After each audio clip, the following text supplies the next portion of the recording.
আসসালামু আলাইকুম। নির্বাচন শেষ হয়েছে, দেশে নতুন সরকার। নতুন সরকারকে অভিনন্দন জানাচ্ছি। ভোট চুরি করে হয়েছেন, নো ডাউট। এটা আপনারাও জানেন, বাংলাদেশের সব মানুষ জানে, সবাই দেখেছে কিভাবে কি হয়েছে। এমনকি প্রধানমন্ত্রী তারেক রহমান তিনি যে আসনটাতে ঢাকাতে নির্বাচিত হয়েছেন সেটা নিয়েও অনেক কি বলবো যে বিতর্ক আছে, এবং সেই বিতর্কগুলোর খুব যৌক্তিক ভ্যালিড গ্রাউন্ড এখানে আছে। সো আমরা সেই বিতর্কে না যাই, যেহেতু যারা বিরোধী দলে ছিল, প্রধান বিরোধী দল এখন বাংলাদেশ জামাত ইসলামী, সেই জামাত ইসলামী নিজেই আপনাদেরকে অভিনন্দন জানিয়েছে, তারা মেনেও নিয়েছে। এবং সারা দেশে অবশ্যই নির্বাচন পরবর্তী কিছু সহিংসতা হয়েছে, সেটাও যে মানুষগুলো মারা গিয়েছে সেই মানুষগুলো মারা না গেলে না যাওয়াটা খুবই খুবই আশাব্যঞ্জক হতো, এবং সেটাই প্রত্যাশিত ছিল। তারপরও মারা গিয়েছে, এক জায়গায় একজন নারী ধর্ষণের ঘটনাও ঘটেছে। এইসব বিষয়গুলো নিয়ে আমাদের অবশ্যই উদ্বেগের ব্যাপার আছে। তারপরেও এখন মোটামুটি বলা চলে পরিস্থিতি কিছুটা শান্ত। তো বিএনপির ভাইরা আপনারা অনেকের সাথে বিএনপি তো আর এই গত প্রায় সেই 2014 সালের 5 জানুয়ারি নির্বাচনের পর থেকে এখন পর্যন্ত আমি ইলিয়াস হুসাইন, আমাকে আপনাদের চিনতে নিশ্চয়ই বাকি নেই। অনেক বিএনপির আমার শুভাকাঙ্ক্ষী যারা আছেন তারা বলে থাকেন যে ভাই, আপনি এই নির্বাচনের আগে এসে কেন আপনি সরাসরি বিএনপির বিরুদ্ধে গেলেন, দাঁড়িপাল্লার পক্ষে ভোট চাইলেন, এটা কেন করলেন? দেখেন ভাই, আপনাদেরকে আবারও বলে রাখি, 2031 সালে বাংলাদেশে আবার যখন নির্বাচন হবে, ওই নির্বাচনে আমি দাঁড়িপাল্লার পক্ষেই ভোট চাবো, এটা আপনাদের আগাম বলে রাখলাম। আপনি যদি মনে করেন যে বৃষ্টি যেদিকে ছাতা সেদিকে ধরবো, ওই চরিত্র আমার ভেতরে নাই। আপনাদের ভেতরে যদি পরিবর্তন আসে সামনে নির্বাচনে, তখন দেখব। কিন্তু এই মুহূর্তে যদি আপনাদেরকে জিজ্ঞেস করি, যিনি বিএনপির খুব মানে কি বলবো যে পজিটিভ রাজনীতি যারা করেন, যারা আসলেই ভারতকে অপছন্দ করেন, এই 15-16 বছর 17 বছর ধরে, এটা তো বলার অপেক্ষা রাখে না যে বিএনপির উপরেও কী পরিমাণে নির্যাতন এই আওয়ামী লীগ চালিয়েছে।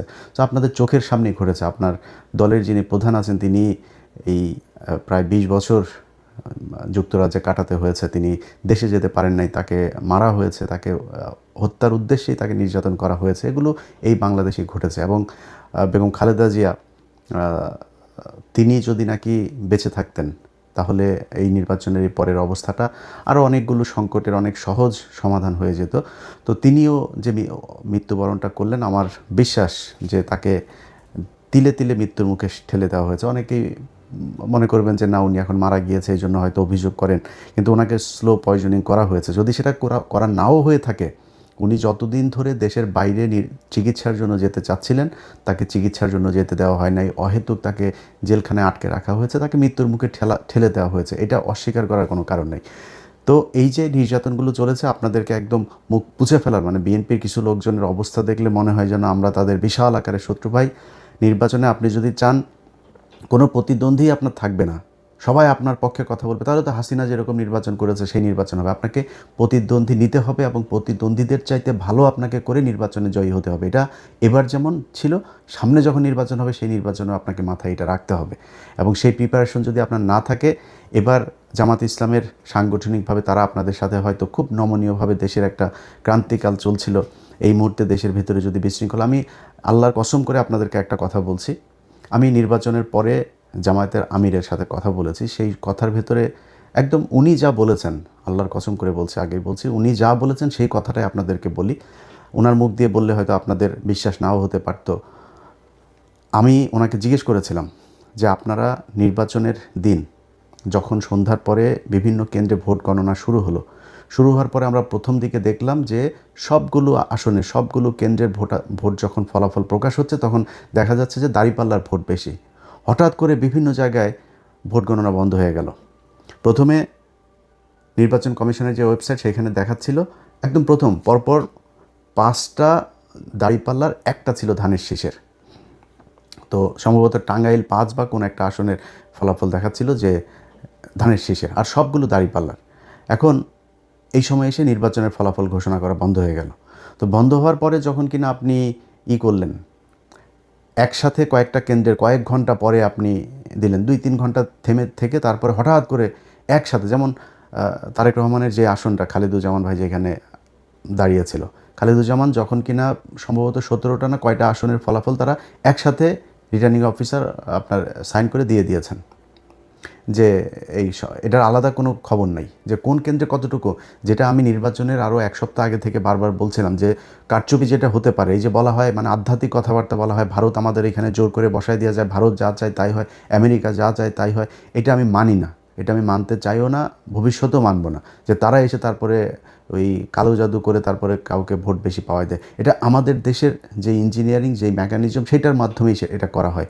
তো সেটা কিভাবে করা হয়, ধরেন আপনি ফলাফল ভোট হয়েছে এক রকমের, আর রিটার্নিং অফিসারের অফিসে যখন যায় তখন রিটার্নিং অফিসার ঘোষণা দেয় আরেক রকম। এই জন্যই আমি বারবার বলেছিলাম যে প্রতিটা কেন্দ্রের ফলাফল কেন্দ্রে যারা থাকবে এজেন্টরা, তারা ওই কেন্দ্রের ফলাফল ঘোষণা করে তারপরে ওই কেন্দ্র ছাড়বে। কিন্তু জামাত ইসলামের বিভিন্ন জায়গাতে এই অভিযোগটা আমি নিজেও পেয়েছি যে জামাতের ধরেন এক জায়গায় আমি জামাতের একজনকে জিজ্ঞেস করছিলাম এই যে কী বলে মামুনুল হকের কেন্দ্রে, তো মামুনুল হক হুজুরের এই কেন্দ্রটাতে আমি 100% গ্যারান্টি দিয়ে বলতে পারি যে উনি পাশ করেছিলেন, ববি হাজ্জাজ এখানে পাশ করেন নাই, কিন্তু ওনার এখানে এজেন্ট নাই।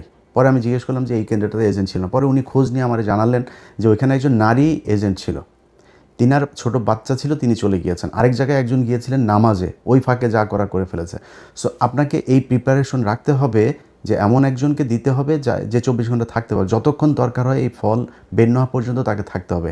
এরকম ঘটনা নিশ্চয়ই আরও অনেক জায়গাতেই ঘটেছে, এই ঘটনাগুলোকে যাতে ঘটানো না হয় সেটা ব্যবস্থা করতে হবে। তো আমি সাহেবকে জিজ্ঞেস করলাম যে আপনারা যখন ফলাফল দেখলেন যে কয়েক ঘন্টা বন্ধ রেখে এরপরে এই ফলাফল দেওয়া হলো, হঠাৎ করে 10টা 15টা 20টা কেন্দ্রের একসাথে ফলাফল দেওয়া হচ্ছে, এই 2-3 ঘন্টা যখন বন্ধ ছিল আপনাদের নিশ্চয়ই মনে আছে, চ্যানেল 24, 71 টিভি, সময় টিভি, তারপর আরও কয়েকটা টেলিভিশন আছে, এরা আপনার রেজাল্ট দেওয়া শুরু করলো কি যে সব জায়গায় বিএনপি, সব জায়গায় বিএনপি। জামাতের যে আসনগুলো আমি নিজে ধরেন যেগুলোর খবর জানছিলাম, যেমন আমার বাসা চুয়াডাঙ্গাতে, আমি চুয়াডাঙ্গার দুটোতেই রেজাল্ট পেয়েছি যে দুটো জিতে গিয়েছে, কুষ্টিয়াতে 3টা রেজাল্ট পেয়েছে জিতে গিয়েছে, নীলফামারীতে জিতেছে, সাতক্ষীরাতে জিতেছে, যশোরে খবর পেয়েছে, কিন্তু সেগুলো রেজাল্ট দেওয়া হচ্ছে না, সেগুলো বলছে না, সব বিএনপি বিএনপি বিএনপি, এবং মানে আজগুবি রেজাল্ট দিয়ে দেওয়া হচ্ছে চ্যানেল 24, তারপরে এই সময় 71 এই টেলিভিশনগুলোতে।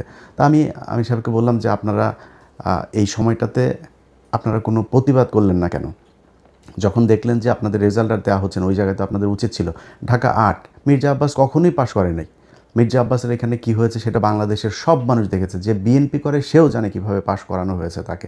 তো এই জায়গাগুলোতে তো আপনারা যখন দেখলেন যে ঠিক আছে ঢাকা 13 আমার শেষ, 13 পুরো এস্টাবলিশমেন্টটা আপনি 14 নিয়ে যেতে পারতেন, 11 নিয়ে যেতে পারতেন, 8 নিয়ে যেতে পারতেন, এটা করা হয় নাই কেন? যেমন নাহিদের আসনে জামাত ইসলামের বিশাল প্রস্তুতি ছিল, সেখানে কিন্তু কারচুপি করার সর্বোচ্চ চেষ্টা করা হয়েছে, শেষ পর্যন্ত পারে নাই।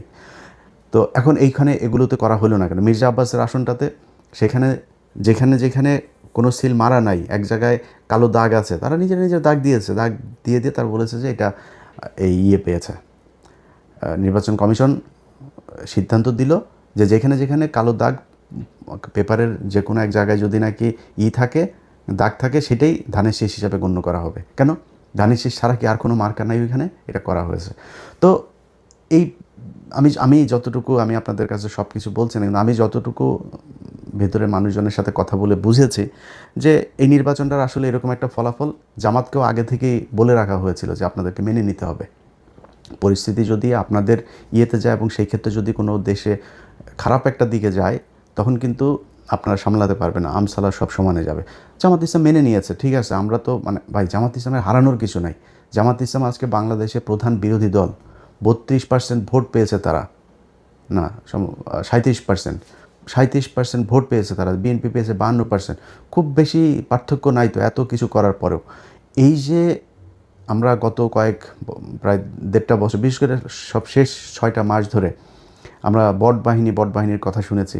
তো বট বাহিনী হইলে 32% সব কি বট নাকি? ভোট কি অনলাইনে হয়েছে, ফেসবুকে হয়েছে? ভোট তো সরাসরি হয়েছে। তাহলে এই যে 37% ভোটটা পেল জামাত ইসলাম, তাহলে এই ভোট কোত্থেকে আসলো? অতএব জামাত ইসলাম ভোট পেয়েছে, এবং জামাত ইসলাম যেই ভোট পেয়েছে, যদি সব বিতর্কের বাইরে যে মনে করি যে নির্বাচনটা সুষ্ঠু হয়েছে, এই সুষ্ঠু নির্বাচন হয়ে থাকলেও জামাত ইসলামের জন্য বিশাল ব্যাপার। আজকে এই 2026 সালে এসে আমরা কথা বলছি, কারণ আমাকে যদি আপনি জিজ্ঞেস করেন যে ভাই বিএনপি জিতে গেল, জামাত হেরেছে, তাতে সমস্যা কি? জামাত কি সারা জীবন ক্ষমতায় থাকবে নাকি? আমি জামাতকে পছন্দ করি, জামাত সারা জীবন জামাত বিরোধী দলে যাবে, জামাত ক্ষমতায় আসবে, এটাই তো আমরা চেয়েছি। তাতে সমস্যাটা কোথায়? শেখ হাসিনা দেশে নাই, এইটার চাইতে সন্তুষ্টি আর কিছু নাই। এখনও ভাই, এখনও মাঝে মধ্যে ঘুম থেকে ওঠার পরে মনে হয় যেন শেখ হাসিনা কি নাই, আসলে এটা সত্যি কল্পনার ভেতরে আসে।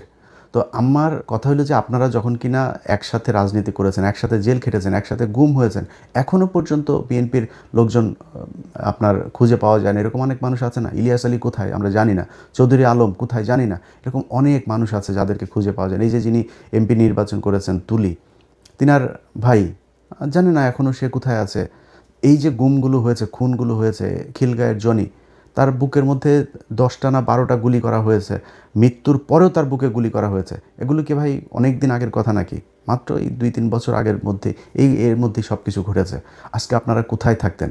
সেই জামাত ইসলাম আজকে প্রধান বিরোধী দল, কথা বলতে পারে, তার একটা কর্মীর উপরে কোনো নির্যাতন হলে সরাসরি যায় সে প্রতিবাদ করতে পারে, সে সেখানে যায় মানে প্রতিরোধ গড়ে তুলতে পারে। তো এটার চাইতে বড় আর কি হইতে পারে? বিএনপি এখন ক্ষমতায়, ভাই স্বপ্ন দেখেছেন? এটা স্বপ্নেও কল্পনা করেছেন যে 2026 সালে তারেক রহমান প্রধানমন্ত্রী হবে? এখন কথা বলতে গেলে তো ভাই অনেক বড় বড় কথাবার্তা বলা যায়। আমরা এই কথাবার্তা নিয়ে যদি তর্ক করতে চান, তর্ক করে পারবেন না। আমরা ওই যে 10 ডিসেম্বর আমরা দেখি না ইয়েতে আপনার যে মিটিংটা হইলো আপনাদের, শেষ পর্যন্ত নিয়ে গরুর হাটের মধ্যে নিয়ে করতে দিতে চেয়েছিল, আপনার জনসভা করতে দিতে চেয়েছিল, মনে আছে সেটা? সারা দেশের মানুষ মানে একটা শ্বাসরুদ্ধকর পরিস্থিতির মধ্যে বসবাস করত। একটা ককটেল ফুটেছে, তাও অনেক দূরে, সেই কাকরাইল মোড়ে না কোথায়। আপনার মহাসচিব পরবর্তী কর্মসূচি ঘোষণা না করে দৌড় দিয়েছিল, আবার ফের স্টেজে উঠে এসে এরপরে কর্মসূচি ঘোষণা করে তাড়াতাড়ি দৌড়। এটি তো আপনারা ভাই খালেদা জিয়ার বাসার সামনে বালুর ট্রাক সরাইতে পারেন নাই 1.5 বছর। এটাই তো আপনারা। খালেদা জিয়াকে জেলখানায় নিয়ে গিয়েছে, কিছু করতে পেরেছেন? কি করতে পেরেছেন? চিকিৎসা, এই যে মহিলাটাকে চিকিৎসা নিতে দেওয়া হয়নি, বাড়িতে ছিল তখন, তো জেলখানায় না, বাড়িতে ছিল, সেখান থেকেও তাকে বিদেশে নিতে দেওয়া হয়নি। কি করেছেন তার জন্য? মহিলা মারা গিয়েছে, এই তিলে তিলে ধুকে ধুকে তারপরে মারা গিয়েছে।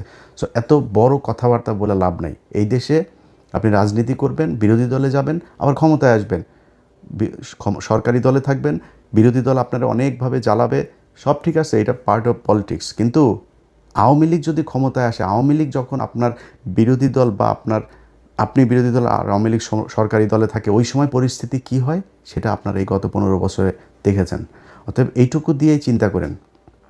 আজকে সারা দেশে বিভিন্ন জায়গায় আমরা দেখছি যে করা হচ্ছে, কি বলে, ওই যে আওয়ামী লীগের পার্টি অফিসগুলো আপনারা খুলে দিচ্ছেন।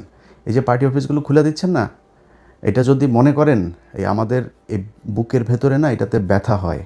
এই যখন দেখি যে আওয়ামী লীগের পার্টি অফিস, আজকে সকালে আমি যখন এই ভিডিও রেকর্ড করছি তখন বাংলাদেশ সময় সকালবেলা দেখলাম যে মাদারীপুরের ওই দিকের কোনো এক এমপি সহ, এক নারী এমপি সহ আরও 3 জনের জামিন হয়েছে। কোন গ্রাউন্ডে জামিন হলো? কিভাবে জামিন হইল? এগুলো যদি মনে করেন যে আওয়ামী লীগ আপনার জন্য বেটার অপোজিশন, এই 17 বছরের শিক্ষা না হইলে তো আর কিছু বলার নাই। যদি শিক্ষা হয়ে থাকে তাহলে এগুলো থামায়। আওয়ামী লীগ বাংলাদেশে রাজনীতি করতে দিবেন, কোনো সমস্যা নেই, রাজনীতি যে মনে চায় করুক। আওয়ামী লীগ কী করেছে, কীভাবে দেশ চালিয়েছে বাংলাদেশে মানুষ দেখেছে। মানুষ যদি তারা ভোট দেয় করতে দেন, কিন্তু বিচার হইতে হবে। এই একজন এমপি কিভাবে ছাড়া পায়? সাধারণ কর্মী, গ্রামের ওয়ার্ডের একজন কর্মী, তারে নয় বুঝলাম যে আপনি 1.5 বছর হয়েছে, ওকে ঠিক আছে, ওরে ছাড়ো এবার। তো একজন এমপি কীভাবে ছাড়া পাইল? শেখ হাসিনার পরিবার রাজনীতি করতে পারবে যদি চায়।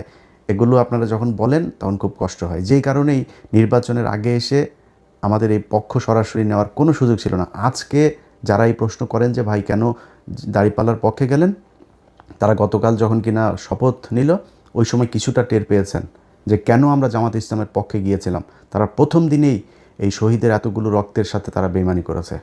এই গাদ্দারি আল্লাহ সহ্য করবে না। আপনি আজকে প্রধানমন্ত্রী হয়েছেন, মায়ের জানাজায় অংশ নিতে পেরেছেন, তারপরে শেষ মুহূর্তে পর্যন্ত অন্তত লাশ তো দেখতে পেরেছেন। এটা এই শহীদদের কারণে। এই যে কয়দিন আগে মানুষগুলো মারা গেল, এরা জামাত ইসলাম, আওয়ামী লীগ, বিএনপি, কোনো রাজনৈতিক দল বুঝতো না। এরা সাধারণ মানুষ, দমন পীড়ন নির্যাতন, দেশের এই খারাপ অবস্থা, এগুলো দেখে তারা আস্তে আস্তে প্রতিবাদী হয়ে উঠেছে, তারপরে রাস্তায় নেমেছে, গুলি খেয়েছে, মারা গিয়েছে, শহীদ হয়েছে। তাদের সাথে গাদ্দারি করলেন জুলাই সনদ বাস্তবায়ন করতে গিয়ে। তো এই জিনিসগুলি যদি না করেন তাহলে আমাদের ভাল লাগবে। আপনারা দেশ চালান, কোনো সমস্যা নেই, আপনাদের কাছ থেকে রুটি খাইতে যাব না। রুটি খাওয়ার লোক বহুত আছে, যারা খাইতে চায় তাদেরকে দেন, কোনো সমস্যা নেই। আমার একটাই পলিসি, সেটা হয়েছে যে ইন্ডিয়া এই দেশে কোনো দিন আর মাতবাড়ি করতে পারবে না। অতএব এই ইন্ডিয়া আওয়ামী লীগ এখনও পর্যন্ত সেই ইন্ডিয়ার সবচেয়ে পছন্দের দল, এবং আওয়ামী লীগ এই দেশে ক্ষমতায় আসলে আবারও ইন্ডিয়া সেই আগের মতোই করবে। সো তাদেরকে আসতে দিয়ে না, আপনাদের পায়ে ধরে অনুরোধ করলাম, আর কিছু না। তো যেটা বলছিলাম যে জামাতের আমির উনি এই কথাটা বলেছেন যে আমাদের যদি নাকি ওই সময় ইলিয়াস আমরা যদি নাকি গ্যাঞ্জাম করতাম, তাহলে আমাদের কাছে গোয়েন্দা তথ্য ছিল যে এখানে আওয়ামী লীগ নামবে মাঠে, এবং আওয়ামী লীগের সাথে বিএনপিরও কিছু লোকজন নামবে, নেমে তারা প্রচণ্ড বিশৃঙ্খলা করবে, দেশটা একটা গৃহযুদ্ধের দিকে যাবে। আমরা ওই দিকে যেতে চাই নাই, এই জন্য আমরা কোনো কিছু বলি নাই।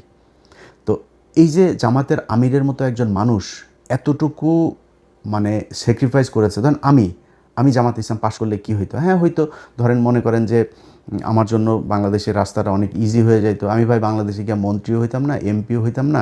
এমপি হইলে আমি তো হয়তো জামাতের কাছে চাইলে আমার এমনিতেই দিত, আমি হইতে চাইনি তো ভাই। তো আমি চাইনি ওইটা, আমি এখনও চাই না, ভবিষ্যতেও চাবো না, এটা আল্লাহ বাঁচায় রাখলে তারপরে দেখবেন। আমার রাস্তা ভাই ওই একটা আওয়ামী লীগ আর ইন্ডিয়া, এর বাইরে কিচ্ছু নাই। কিন্তু উনি তো প্রধানমন্ত্রী হইতেন, যিনি প্রধানমন্ত্রী হইতেন সেই ব্যক্তি মানে এত ঠান্ডা মাথায় আমার সাথে বলতে পারেন যে ইলিয়াস আমরা ওই সময় কিছু করলে দেশের অবস্থাটা খারাপ হইতো। আগে বলেছি, আল্লাহর কসম করে বললাম যে এতটুকু স্যাক্রিফাইস উনি করেছেন। তো সেই মানুষগুলোর জন্য আপনারা মানে ন্যূনতম সৌজন্যতা বোধ, সহযোগিতা, সহমর্মিতা দেখাইতে পারবেন না?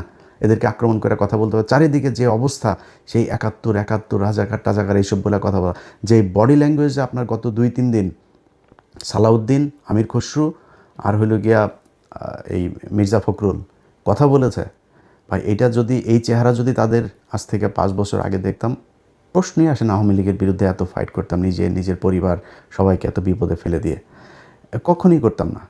তো যাই হোক, আজকের এই ভিডিওটা যে কারণে আপনাদেরকে কথাগুলো যে কারণে বললাম, সেটা হয়েছে যে ভাই আপনারা ক্ষমতায় এসছেন, দেশ চালান, কোনো সমস্যা নাই।